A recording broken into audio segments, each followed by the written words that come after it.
Sports scan के आज के संस्करण में आप सबका बहुत बहुत स्वागत। खेल जगत की तमाम खबरों का लेखा जोखा लेकर मैं हूं नवीन सक्सेना आज के संक में, और इन तमाम खबरों पर चर्चा करने के लिए मेरे साथ मौजूद हैं खेल पत्रकार, खेल विशेषज्ञ मोना पार्थसारथी। मोना, स्वागत है आपका। धन्यवाद। सभी श्रोताओं को नमस्कार। नजर अब तक की खास खबरों पर। अहमदाबाद में पहले एक दिवसीय क्रिकेट मैच में कल भारत ने वेस्टइंडीज को पराजित किया। इसके साथ ही भारत विश्व में 1000वां एक दिवसीय मैच खेलने वाला पहला देश बना। फुटबॉल में चीन ने रोमांचक मुकाबले में कोरिया को हराकर एएफसी महिला एशिया कप का खिताब रिकॉर्ड 9वीं बार जीता। भारतीय पुरुष हॉकी टीम कल जोहानिसबर्ग में एफआईएच प्रो लीग में फ्रांस के साथ खेलेगी, और रोहन बोपन्ना और रामकुमार रामानाथन की जोड़ी ने टाटा ओपन महाराष्ट्र का खिताब जीता। विश्व रैंकिंग में रामानाथन शीर्ष 100 में पहुंचे। तो ये है वो तमाम खबरें जिस पर आज हम चर्चा करेंगे।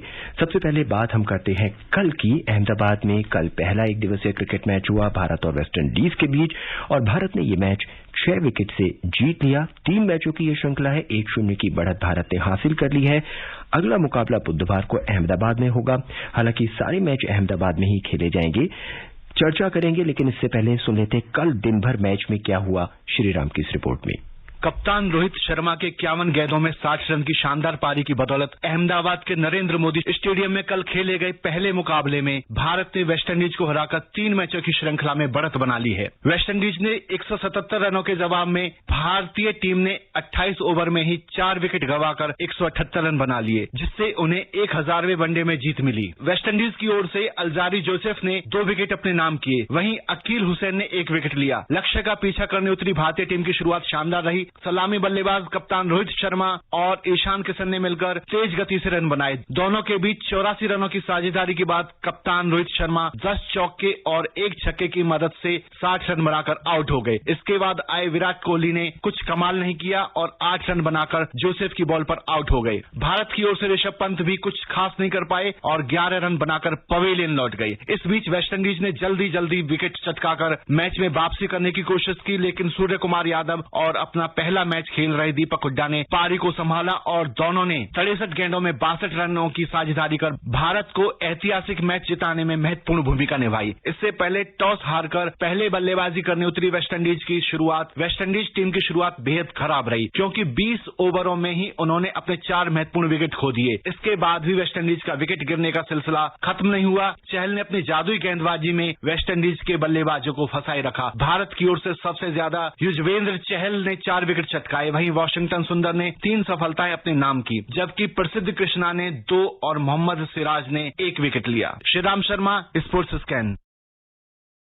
मोना, कल का मैच ऐतिहासिक था। 1000वां मैच हमने खेला है, और ये विश्व में कोई भी ऐसी टीम है जो 1000वां एक दिवसीय मैच खेलती है, और अगर वो जीत जाती है तो ये स्वर्णिम हो गया। देखिए, बिल्कुल ये मैच यादगार था, लेकिन कोरोना कारणों से बीसीसीआई अध्यक्ष सौरव गांगुली ने कहा था कि इसको लेकर कोई खास जश्न नहीं मनाया जाएगा।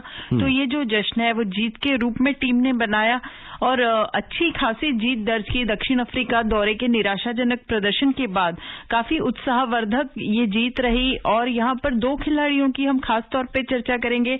एक तो युजवेंद्र चहल, जिनका आत्मविश्वास डोला हुआ था और उन्हें लोगों ने चुका हुआ मान लिया था कि अब इनका जो करियर का चरम होता है वो खत्म हो चुका है, जब युजवेंद्र चहल और कुलदीप यादव फॉर्म में हुआ करते थे।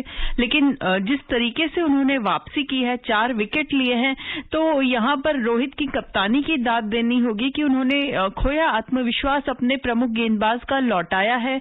और वाशिंगटन सुंदर फिटनेस समस्याओं की वजह से टीम से बाहर थे, अंडर T20 वर्ल्ड कप नहीं खेल सके, दक्षिण अफ्रीका दौरे पर नहीं जा सके। तो शायद उन्होंने इस समय का जो सदुपयोग है वो अपने खेल को निखारने में किया, और आज कल के मैच में उनकी गेंदबाजी बहुत कमाल की थी। रोहित शर्मा मुंबई इंडियंस के लिए जब कप्तानी करते हैं तो वो साबित कर चुके हैं कि कप्तानी का उन पर कोई अतिरिक्त दबाव नहीं होता। तो बल्लेबाजी में भी वो खुलकर खेले और बहुत अच्छी भारत को एक शुरुआत दी। निराशा जरूर हुई विराट कोहली से, 8 रन बनाकर आउट हो गए। कोहली का खराब फॉर्म लगातार कप्तानी छोड़ने के बाद भी जारी है। ऋषभ पंत ने भी निराश किया, लेकिन अच्छी बात यह है कि जो पदार्पण करने वाले खिलाड़ी हैं, दीपक हुड्डा है, ईशान किशन है और सूर्य कुमार यादव ने भी उपयोगी पारियां खेली। तो भारत के लिए ये उत्साहवर्धक जीत। मोना, मैच से पहले जिस तरह की चर्चाएं हो रही थी और रोहित शर्मा जिस तरह की प्रेस कॉन्फ्रेंस कर रहे थे कि ईशांत शर्मा के साथ हम एक अच्छी ओपनिंग की शुरुआत देंगे, और वही कुछ देखने को मिला हमें। जी बिल्कुल, जिस तरीके से रोहित ने कहा था प्रेस कॉन्फ्रेंस में कि बहुत ज्यादा कुछ बदलाव नहीं करेंगे, और जैसे आपको पता ही है कि कोरोना संक्रमण की वजह से टीम में जो कुछ बदलाव करने पड़े, ईशान किशन को उतारा गया, तो जैसा रोहित ने सोचा था कुछ उसी तरह का प्रदर्शन भारतीय टीम ने किया भी। और यही एक अच्छा कप्तान होता है कि जो अपने खिलाड़ियों से उनका सर्वश्रेष्ठ प्रदर्शन करा ले। और एक और महत्वपूर्ण बात है कि सीरीज से पहले काफी अटकलें लगाई जा रही थी कि विराट कोहली अब रोहित शर्मा की कप्तानी में खेलने जा रहे हैं। पहले तो ये था कि वो खेलेंगे या नहीं खेलेंगे, फिर उन्होंने स्पष्ट किया कि वो खेलेंगे, और काफी अच्छा दोनों के बीच में तालमेल देखने को मिला। बीच में कई बार विराट से वो राय लेते नजर आए, तो लगता है कि भारतीय क्रिकेट में जो रिफ्ट की बात लगातार हो रही थी, वो कहीं ना कहीं उन अटकलों को भी उन्होंने जवाब दे दिया। मोना, ऋषभ पंत पे मैं एक बार आपसे फिर चर्चा करना चाहूंगा। एक मैच में रन बनाते हैं, अगले मैच में वो फॉल हो जाते हैं। ये ऋषभ पंत को सभी जितने सीनियर खिलाड़ी हैं, चाहे वो वीरेंद्र सहवाग हो, चाहे वो सुनील गावस्कर हो, सभी बार बार उन्हें यही सलाह दे रहे हैं कि उन्हें डटकर खेलना होगा, उन्हें अपने विकेट की अहमियत समझनी होगी। जिस तरह से गैर जिम्मेदाराना शॉट खेलकर वो आउट होते हैं, क्योंकि वो भारतीय टीम की पहली पसंद के विकेट कीपर है और महेंद्र सिंह धोनी जैसे महान खिलाड़ी की विरासत उनको मिली है, तो उनको थोड़ा सा मोह जो है वो त्यागना होगा ऐसे गैर जिम्मेदाराना शॉट खेलने का। और हर कोई वीरेंद्र सहवाग नहीं होता कि वो आक्रामकता में भी रन बना ले। और मोरे, जिस पोजीशन पे ऋषभ पंत बैटिंग करने आते हैं, बहुत सेंसिटिव पोजीशन होती है, चौथे नंबर पर आते हैं। अगर आपकी ओपनिंग पारी नहीं चल रही है तो आपको विकेट संभालना है। बिल्कुल, तीसरे चौथे नंबर का जो क्रम है वो काफी महत्वपूर्ण क्रम है, और ऐसे में जिसको रीड कहते हैं पारी की, वो आपको देखना होता है, संभालना होता है। तो ऋषभ पंत को जरूर राहुल द्रविड़ काम करेंगे इस पर और इंट्रोस्पेक्ट कराएंगे, क्योंकि जूनियर लेवल पे राहुल द्रविड़ उनके साथ रह चुके हैं और बहुत समझते हैं अच्छी तरह से उनके खेल को, तो यहाँ जरूर उनसे इस बारे में बात की जाएगी। मोना, खेल को आप बहुत करीब से जानते हैं, क्या यहाँ पे अगर ऋषभ पंत का पोजीशन चेंज किया जाए, उन्हें चौथे नंबर की बजाय 5वें नंबर पर उतारा जाए, और भारत के जो दूसरे बल्लेबाज है सूर्य कुमार यादव, जिन्हें इतना मौका दिया जा रहा है, लेकिन शायद मौका तब मिलता है जब भारतीय टीम लगभग आधी पवेलियन पहुंच चुकी होती है, तब कुछ खास करने के लिए बचता नहीं है। देखिए, ऋषभ पंत की अगर हम बात करें तो न तो उनकी तकनीक में कोई फ्लॉ है, न उनके कॉन्फिडेंस में कोई कमी है, और जो कुछ जरूरतें चौथे नंबर पर उतरने के लिए होती हैं वो सारे मानदंडों पर वो खरे उतरते हैं। लेकिन जैसे कि मैंने कहा, उनको अपने नैसर्गिक शॉट्स जो वो खेलते हैं वो खेलने से पहले उनको थोड़ी देर क्रीज पर डटकर रहना होगा। आप देखिएगा, जब वो 30-40 के पार कर जाते हैं तो वो जरूर बड़ी पारी की ओर बढ़ते हैं।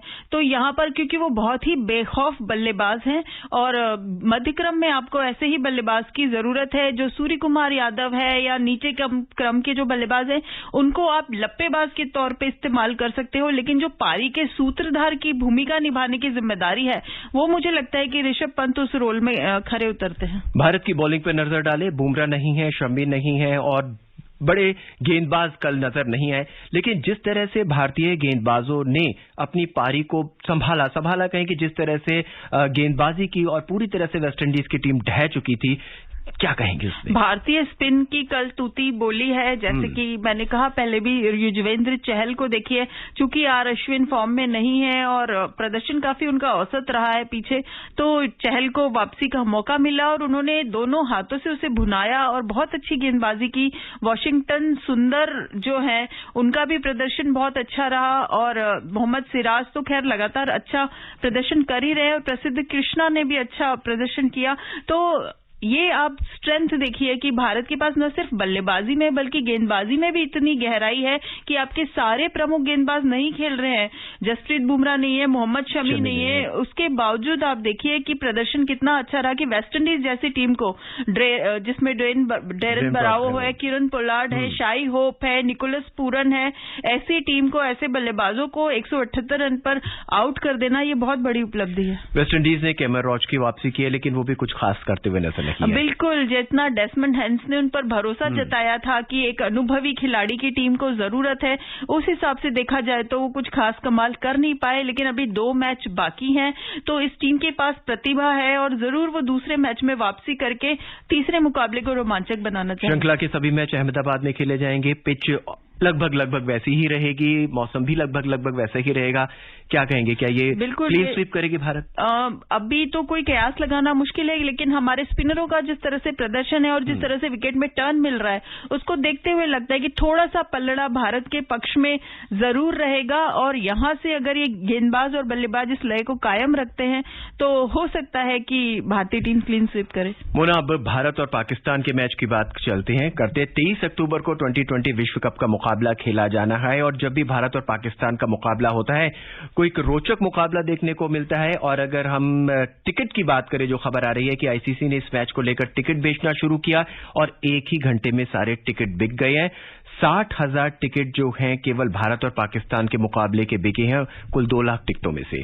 ये कोई नई कहानी नहीं है। जब से मुझे लगता है मेरा जन्म हुआ है और जब से भारत और पाकिस्तान के बीच कोई भी खेल खेला जा रहा है, चाहे वो क्रिकेट हो चाहे वो हॉकी हो, सबसे ज्यादा जो उत्साह रहता है दर्शकों में वो इसी मुकाबले को लेकर रहता है। और आईसीसी के लिए भी सबसे ज्यादा जो रेवेन्यू जनरेटिंग मैच होता है वो यही होता है।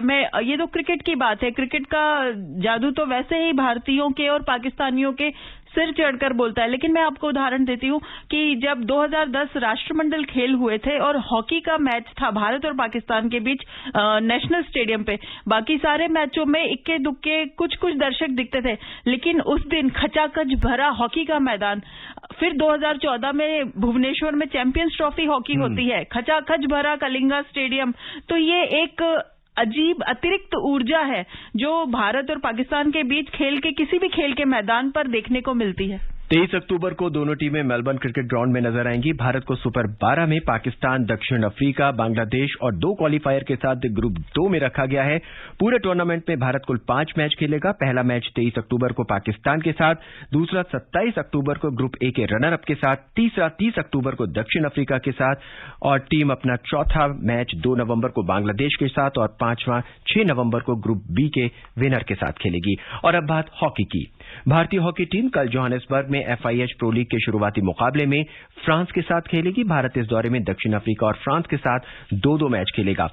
हॉकी के भी अब टूर्नामेंट शुरू हो रहे हैं और फ्रांस, हम लगातार इस प्रोग्राम में बात ही करते आ रहे हैं। अब जोहानिसबर्ग हम पहुंच चुके हैं। फ्रांस के साथ मैच होगा, दक्षिण अफ्रीका के साथ मैच होगा। दोनों ही टीमें तेज तर्रार टीमें हैं और भारत हालांकि अभी एक टूर्नामेंट खेल कर आया, उसमें उतनी अच्छी परफॉर्मेंस हम नहीं कहेंगे।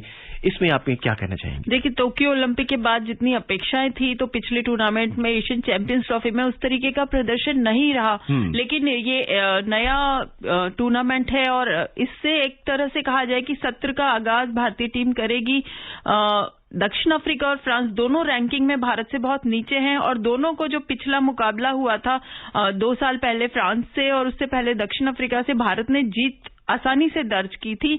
लेकिन किसी भी टीम को हल्के में आंकने की गलती निश्चित तौर पे भारतीय कप्तान मनप्रीत सिंह और कोच ग्राहम रीड नहीं करना चाहेंगे, क्योंकि इस साल राष्ट्रमंडल खेल, उसके बाद एशियाई खेलों के जरिए पेरिस ओलंपिक का क्वालिफिकेशन पक्का करना भारत का लक्ष्य होगा, क्योंकि इसका फायदा ये होगा कि तैयारी के लिए काफी समय मिल जाएगा।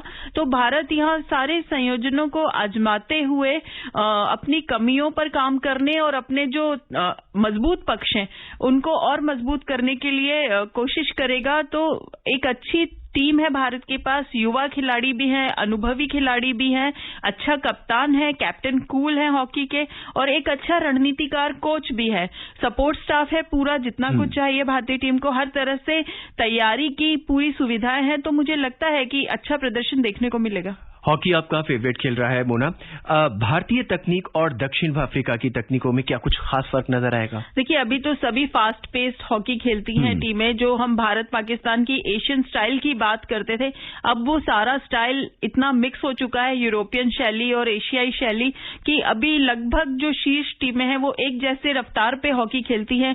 पहले ये होता था फिटनेस के मामले में हम कहते थे भारतीय टीम बहुत पीछे है, लेकिन आज आप भारतीय हॉकी खिलाड़ियों को देखिए, फिटनेस के मामले में किसी भी टीम को टक्कर देने में सक्षम है। और यही वजह है कि जितने हार्ड टेस्ट हमने पिछले 3, 4, 5 साल में दिए हैं, चाहे वो ऑस्ट्रेलिया के खिलाफ हो, हॉलैंड के खिलाफ हो, जर्मनी के खिलाफ हो, भारत ने इन टीमों को हराया है। जबकि पहले ये बोला जाता था कि इन टीमों से तो जीतना, ऑस्ट्रेलिया तो लगभग इनविंसिबल ऑरा जिसको कहते हैं वो था, खासकर जब 2010 में वो हमको 8-0 से हराकर राष्ट्रमंडल खेलों का स्वर्ण जीत कर गए थे। तो एक मेंटल ब्लॉक कहीं ना कहीं बन गया था कि हम बड़ी टीमों को नहीं हरा सकते, लेकिन इस टीम ने ये ब्लॉक तोड़ा है, लगातार बड़ी टीमों को हराया है, ओलंपिक में कांस्य पदक जीता है 4 दशक बाद, हौसले बिल्कुल बुलंद हैं और मैदान पर अच्छा प्रदर्शन करने को खिलाड़ी लालायित है, क्योंकि सबने देख लिया है कि जब जीत मिलती है तो देश कैसे सिर पे उठाता है। मुन्ना, राष्ट्रमंडल खेलों और एशियाई खेलों को देखते हुए दौरा बहुत महत्वपूर्ण है।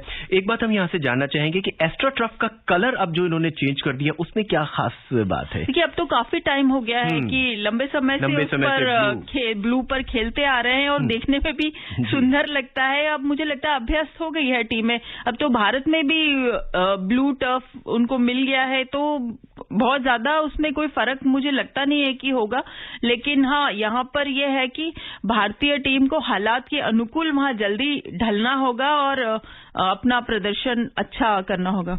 हॉकी के बाद बात टेनिस की। भारत के रोहन बोपन्ना और रामकुमार रामनाथन की जोड़ी ने टाटा ओपन महाराष्ट्र का खिताब जीत लिया है। इस जोड़ी ने लगातार दूसरा एटीपी वर्ल्ड टूर का खिताब जीता है। इससे पहले बोपन्ना और रामकुमार ने एडिलेड ओपन भी जीता था। फाइनल में रोहन बोपन्ना ने रामकुमार नाथन की जोड़ी ने ल्यूक सेवले और जॉन पैट्रिक स्मिथ की जोड़ी को 6-7, 6-3 और 10-6 से हराया और इसके साथ ही रामनाथन विश्व रैंकिंग में 94वें स्थान पर पहुंच गए हैं। ये जोड़ी लगातार टूर्नामेंट जीतती आ रही है। हालांकि अंतर्राष्ट्रीय टूर्नामेंट में, बड़े टूर्नामेंट में कहीं ना कहीं चूक जाते हैं, लेकिन फिर भी कामयाब जोड़ी है। बिल्कुल, कोई भी खिताब हो, किसी भी स्तर पे जीता हो, वो बताता है कि दोनों खिलाड़ियों में तालमेल कितना अच्छा है। और भारत को अब डेनमार्क के खिलाफ डेविस कप मुकाबले खेलने हैं अपनी सरजमी पर, तो उससे पहले इस तरीके का प्रदर्शन बहुत अच्छा माना जाएगा। जरूर हौसले बुलंद होंगे टीम के। और अब बात फुटबॉल की। चीन ने एएफसी महिला एशिया कप 2022 का खिताब जीत लिया है। नवी मुंबई के डीवाई पाटिल स्टेडियम में कल खेले गए खिताबी मुकाबले में चीन ने दक्षिण कोरिया को 3-2 से पराजित किया। सुनते हैं कल खेले गए मैच पर मुकेश की रिपोर्ट। एएफसी महिला एशियाई कप के फाइनल में कल चीन ने शानदार खेल का प्रदर्शन करते हुए 16 साल बाद खिताब अपने नाम किया। हाफ टाइम तक 0-2 से पिछड़ने के बाद चीन की टीम ने शानदार वापसी की और 3-2 से मुकाबला जीतकर रिकॉर्ड 9वीं बार ट्रॉफी अपने नाम की। कोरिया की ओर से यूरी ने 27वीं मिनट में पहला गोल दागा। इसके बाद जी सोन यू ने दूसरा गोल दागकर कोरिया को मजबूत बढ़त दिलाई। हालांकि इसके बाद चीन ने वापसी की और तांग जियाली ने 68वें मिनट में पहला गोल कर टीम का खाता खोला। 4 मिनट बाद ही झांग लिनयान ने 72वें मिनट में दूसरा गोल कर टीम को बराबरी पर ला दिया। इसके बाद अतिरिक्त समय में 93वें मिनट में तीसरा गोल कर चीन ने विजयी बढ़त हासिल कर ली। Mukesh Kumar, sports scan. चीन ने एएफसी महिला एशिया कप का खिताब जीत लिया है। हालांकि भारत के लिए यह टूर्नामेंट थोड़ा सा निराशा रहा शुरू से ही। बिल्कुल, भारत के साथ थोड़ी सी ज्यादती हो गई। पता नहीं इतना जबरदस्त कोरोना का साया भारतीय टीम पर ही कैसे पड़ा, क्योंकि भारत को बहुत उम्मीदें थी कि शीर्ष 5 में रहकर वो बड़े टूर्नामेंट विश्व कप के लिए क्वालिफाई कर लेती, लेकिन ये जो चीजें कंट्रोल में नहीं है उस पर कुछ किया नहीं जा सकता। और खेल मंत्रालय ने लगातार हम इस टूर्नामेंट पे चर्चा करते आ रहे थे and it was a big tournament for the Indian. बिल्कुल, भारत की मेजबानी में होने वाला बहुत बड़ा टूर्नामेंट था और निश्चित तौर पर घरेलू टीम जब होती है तो उसको लेकर एक अलग ही उत्साह होता है, चाहे प्रदर्शन कैसा भी रहा हो। लेकिन अब कोरोना जैसे हालात में तो कुछ किया नहीं जा सकता। वहीं सेनेगल ने Africa cup of nations football championship जीत ली है। एफकॉन इसे कहते हैं। फाइनल में कल सेनेगल ने मिस्र को 4-2 से हराकर खिताब अपने नाम किया। दोनों ही टीमें निर्धारित समय में कोई गोल नहीं कर सकी। इसके बाद पेनल्टी शूटआउट में सेनेगल ने मिस्र को 4-2 से हराकर अपना पहला खिताब जीता। सेनेगल इससे पहले 2002 और 2019 में उप विजेता रहा था। बिल्कुल, ये मुकाबला कहा जा रहा था लिवरपूल के 2 स्ट्राइकर सादियो माने और मोहम्मद साला के बीच का मुकाबला होगा। साला मिस्र के लिए खेलते हैं और माने जो है वो सेनेगल की टीम में। और 2019 में जब मिस्र से सेनेगल हार गया था, मैदान पर फूट फूट कर रोए थे और यहां पर उन्होंने उस कमी को पूरा किया और एक पेनल्टी वो चूक गए थे निर्धारित समय के अंदर, लेकिन पेनल्टी शूटआउट में उन्होंने डिसाइसिव पेनल्टी पर गोल किया और अपनी टीम को जीत दिलाई। तो बहुत बड़ी जीत है। मोना, हमसे बात करने के लिए, विशेष राय रखने के लिए आपका बहुत बहुत शुक्रिया। वक्त बिल्कुल अब इजाजत नहीं देता। चलते चलते हम एक नजर फिर डाल लेते हैं अब तक की खास खबरों पर। अहमदाबाद में पहले एक दिवसीय क्रिकेट मैच में कल भारत ने वेस्टइंडीज को पराजित किया और भारत विश्व में 1000वां एक दिवसीय मैच खेलने वाला ऐसा पहला देश बना। रोहन बोपन्ना और रामकुमार रामानाथन की जोड़ी ने टाटा ओपन महाराष्ट्र का खिताब जीत लिया है और विश्व रैंकिंग में रामानाथन शीर्ष 100 में पहुंच गए हैं। आज के इस अंक में बस इतना ही। नमस्कार।